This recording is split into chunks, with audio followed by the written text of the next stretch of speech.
Every day, the future's getting closer. Welcome to Master the NEC, where we talk about the National Electrical Code and all things electrically related. My name is Paul Abernathy, your host, and welcome to today's podcast.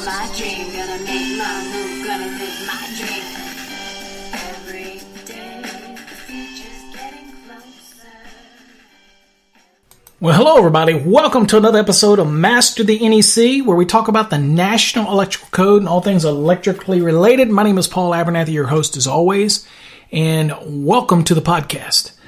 Today's episode, we're going to talk about a change that's coming to the 2020. Still got to go through the NIPMAMs, but there's a high probability this change is going to make it.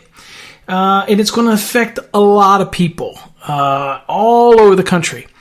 Now, the change is, so that's why we're talking about it. Especially, we're going to talk about it because it deals with 1 and 2 family dwellings, and it's something else that you're going to have to take into consideration when you're doing 1 and 2 family dwellings. That is a significant change. It is going to add costs to the project, but the proponents of this say we'll add safety, most notably to the first responders. And many places in the country, they already do this. And we could achieve this in an existing application, but I'm going to give you the scenarios and we'll kind of go through all of them. So what we're talking about is a change that's been proposed, and it's made it all the way to the second revision. It's had some modifications to it, a lot of debate on the use of the term, but now it looks like it's going to make it to the NIPMAM. And we're talking about a 230.85. Now, this is the deal with an emergency disconnect outside, for 1 and 2 family dwellings. And they've been trying this for a long time, and it failed at the 2017. It didn't make it. I was actually there, and when it just kind of petered out. But it had strong support, and again, the individuals that are on that code panel, which code panel 10, have a lot of knowledge in the safety aspect of it, and for different large associations. So they were a driving force behind it. Obviously, there was a lot of input from firefighters, first responders who come to a building, and when the meter's outside and the panel's inside, there's really no way of killing the power unless they take the meter out or cut the line. And there's, it can be different from jurisdiction to jurisdictions, how they deal with it. And it creates a level of potential hazard for first responders. Okay, I get it. And I'm not to give my opinion either way. It's what it is. And that's what Code Making Panel and all the public inputs and public comments are gearing towards. So I want to just talk about what it's going to do and how you adjust your installation once the 2020 code comes into force in your area. Of course, you do have the ability as a jurisdiction to modify, amend, or whatnot, something. I'm not a big fan of that. Take the code as it is. These are your experts. They, vetted this all out, and this is what we've got. Was it potentially some manufacturer influence here? Maybe. But, at the end of the day, it's still a safety concern, and we had influence from the first responders as well. So let's talk about it a little bit. So 230.85 is going to be added so far to the 2020 National Electrical Code. So let's talk about it. What are we talking about? Now, here's what the code says, or here's what the proposed language is. It says 230.85. Again, it's under services, 230, Article 230, Section 85. Emergency disconnects. Okay, so, all right, so we're being very descriptive here. It's an emergency disconnect. For what? It says for 1 and 2 family dwelling units. Okay. It says all service conductors shall terminate in disconnection means having a short circuit current rating equal to or greater than the available fault current. Okay. We're real familiar with that. We've talked about that in the marking requirements in 110.21b. We've talked about the fault current requirements and SCCR ratings and all this kind. We covered all that before. So when we're talking about 110.9, 110.10, all that kind of goodies, 110.16, we got all that stuff for our available fault current. We get it. We got it. Okay. It says installed in a readily accessible outdoor location. Now it says, if more than one disconnect is provided, they shall be grouped. Okay. Each disconnect shall be one of the following. Okay. All right. So dissecting this, if we come to a 1 and 2 family or one family dwelling, which is also a one family dwelling unit, it's also a single family dwelling. Please don't ever get those confused. I know people that do. This is what we're talking about. Typically, you're not going to have a service to a one dwelling unit that's on the 10th floor of a multi-story building, okay? Understand what we're talking about. For 1 and 2 family dwelling units. All right, so which will cover a single family dwelling. All right, got that out of the way. Now, it's saying that when I come there and I hit the meter, whether it's a service drop and it's going to service head, mast head coming down, or it's a lateral coming underneath, coming up to the meter, we now have to have a emergency disconnect outside. Now, if you put your panel outside, an exterior NEMA 3R, and your main breaker's in there, that is your service disconnect, but it's also now going to be your emergency disconnect. So we have marking requirements, so you're gonna mark it both as emergency disconnect as well as a service disconnect. Okay, I'm sure the manufacturers will take care of all that in order to accommodate that, or they'll put a little sticker in there for you. All right, so one method is to achieve this. In the first item, it says service disconnects marked as following. So this would be your service if an outside panel is installed outside with all your breakers in it, everything in it. If you mark it emergency disconnect and service disconnect, then you're covered. So the first responders come to that dwelling unit, that single at 1 and 2 family dwelling or whatever it is, and they come to it and they see there's a place to safely cut the power off. Remembering now, that doesn't cut it off overhead, coming down to the weather head, coming down to the actual meter through to the actual disconnect. I mean, it doesn't necessarily kill all that if that's the way you run your system. So first responders have to be aware that when they're running bucket trucks or doing something or firefighting activities or whatever they're doing, climbing around on roofs, that you still could have power up at the actual weatherhead, whether it runs above the roof line, even with the roof line, whatever, still going to be there. But it could cut power off to the internal dwelling. And so this is what the number one provision here is, allow you to do that.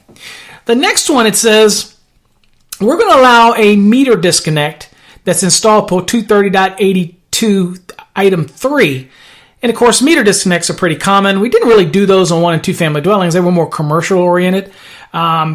So that you can actually, to remove the meter so that you don't have to deal with anything under any load. You cut it off, then you can remove the meter and you don't have any arcing that could take place because you really can't control all the loads that still might be running in a commercial building and all that kind of stuff. So that's still there. And again, it's kind of the meter disconnects what we're talking about in 230.82.3.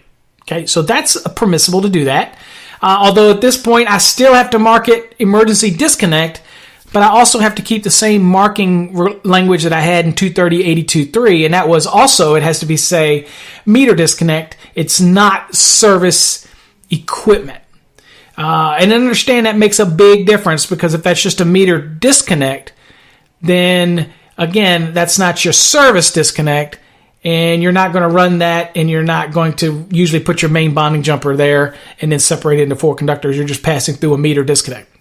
Okay, then you might run to the meter, obviously, and then you go through the meter to your panel. Then that's where you put your main bonding jumper in there. So important to understand that it's saying that it is still a meter disconnect. It is not service equipment. Okay, so it retains that language.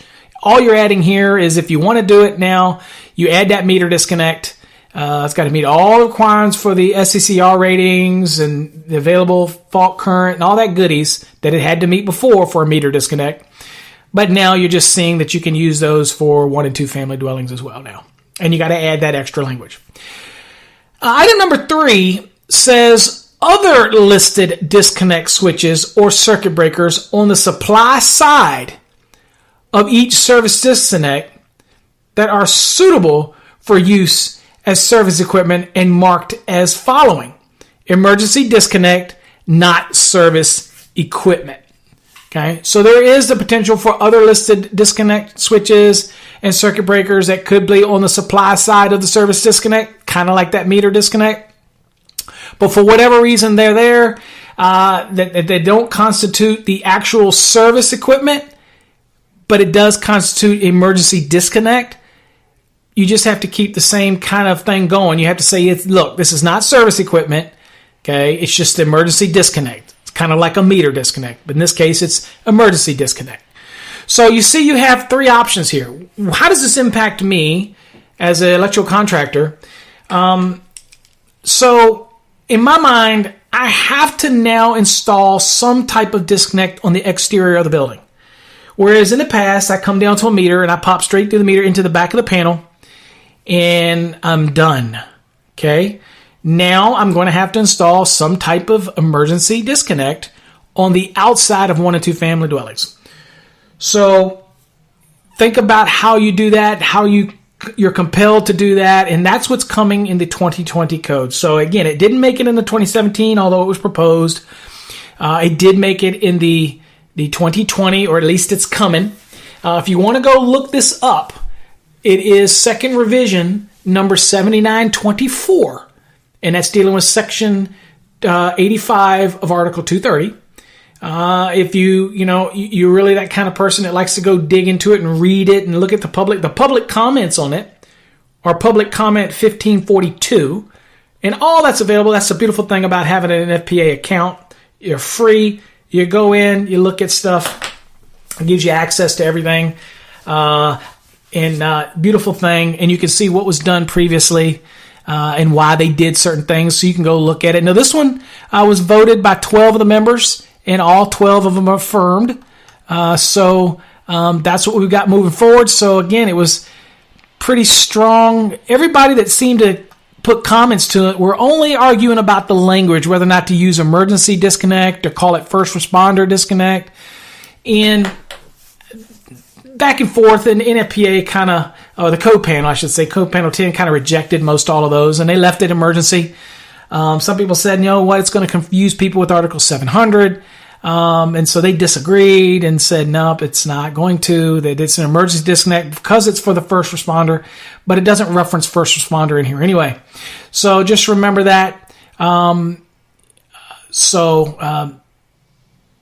about it. So that's what's coming in the 2020.